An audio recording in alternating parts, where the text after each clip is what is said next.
Greetings to all. இன்னைக்கு நாம term 1 7th standardல measurements exercise number 2.1 இருக்கக்கூடிய 4th and 6th problem பார்க்க போறோம். இது page number 39ல இருக்கு.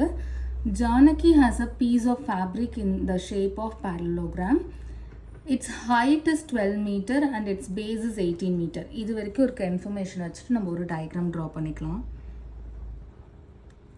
ஒரு parallelogram இருக்கு. அதனுடைய ஹைட் வந்து 12 மீட்டர், பேஸ் வந்து 18 மீட்டர், இந்த ஃபுல் லென்த்து. ஓகே, அப்புறம் என்ன பண்ணியிருக்காங்கன்னா, she cut the fabric into 4 equal parallelogram. 4 equal, இதான் ரொம்ப முக்கியம். 4 ஈக்குவலாக கட் பண்ணுறாங்க. by cutting the parallel sides through its midpoint. மிட்பாயிண்ட்டுக்கு என்ன அர்த்தம்னா சரி பாதியாக பிரிக்கிறது. அதனுடைய பேரலல் சைட்ஸ், இதனுடைய பேரலல் சைட்ஸ் என்னது, இதுவும் பேரலல் இல்லையா, இதனுடைய மிட் பாயிண்ட் வழியாக அதை பிரிச்சிருக்காங்க. மிட் பாயிண்ட் மீன்ஸ் சரி பாதியாக இந்த டிஸ்டன்ஸ் வந்து கட் ஆகும். அதே மாதிரி இந்த ரெண்டு பேரலல் லைன்ஸ் இருக்கியா, அதனுடைய மிட் பாயிண்ட் வழியாக ஜாயின் பண்ணியிருக்காங்க. இப்படி அவங்க கட் பண்ணுறதுனால 4 பேரலோகிராம் அவங்களுக்கு கிடச்சிருக்கு. மிட் பாயிண்ட்னால என்ன மீனிங்னா அந்த லென்த் வந்து சரி பாதியாக பிரிஞ்சிருக்குன்னு அர்த்தம். நமக்கு தெரியும் ஆப்போசிட் சைட்ஸ் ஈக்குவல் பேரலோகிராமில். இது 18 மீட்டர்னா இதுவும் 18 மீட்டர் தான் ஃபுல் லென்த்து. ஸோ சரி பாதியாக அது மிட் பாயிண்டில் கட் பண்ணியிருக்காங்கன்னும் போது இது 9 இது 9ன்னு பிரிஞ்சிடும். இதுவும் 9 இதுவும் 9னா அதுக்கு பேரலாக ஆப்போசிட்டில் இருக்கக்கூடிய இந்த டிஸ்டன்ஸும் 9 தான், இதுவும் 9 தான். ஏன்னா இந்த 18 பாதியாக பிரிஞ்சிருக்கும். அதே மாதிரி இந்த ஹைட்டையும் அது கட் பண்ணிட்டு தான் போகுது. இந்த லைன், இந்த மிட் பாயிண்ட் வந்து ஹைட்டையும் கட் பண்ணிட்டு போகுது.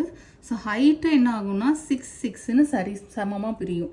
இங்கேயுமே மிட் பாயிண்டில் தானே ஜாயின் பண்ணியிருக்காங்க. மிட் பாயிண்ட்னும் போது சரி பாதியாக தான் இது ஈக்குவலாக தான் பிரிஞ்சிருக்கும். ஸோ இந்த ஹைட்டுமே ஈக்குவலாக பிரிஞ்சிரும் 6 6ன்னு. ஸோ ஒரு பேரலோகிராம் மட்டும் எடுத்துக்கோங்களேன்.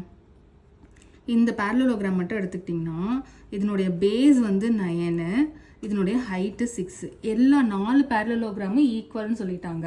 நம்ம அதனால ஒரு பேரலோகிராமுக்கும் தனியாக ஏரியா கண்டுபிடிக்க வேண்டாம், ஒன்றுத்துக்கு கண்டுபிடிச்சாலே போதும். ஏன்னா எல்லாமே ஈக்குவல்னு சொன்னதுனால. So area is equal to L into B. இப்போ இந்த குட்டி குட்டியாக கட்டாக இருக்கு இல்லையா, அதனுடைய லென்த் என்ன, நம்ம பழைய லென்த்துக்கு போகக்கூடாது.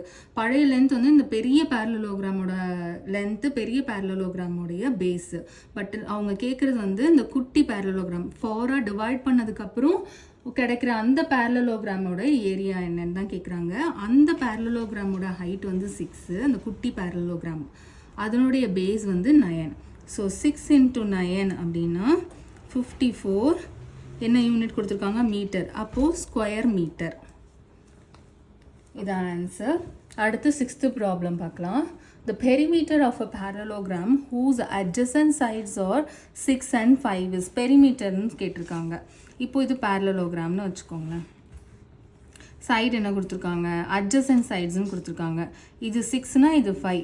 நமக்கு தெரியும் ஆப்போசிட் சைட்ஸ் ஈக்குவல்னு. அப்போ இது 6னா இதுவும் 6, இது 5னா இதுவும் 5. பெரிமீட்டர்னா என்ன பண்ணுவோம், சென்டிமீட்டர் யூனிட்டும் எழுதிப்போம். நம்ம பெரிமீட்டர்னா என்ன பண்ணுவோம், எல்லா டிஸ்டன்ஸையும் ஆட் பண்ணினா கிடைக்கிறது தான் பெரிமீட்டர்.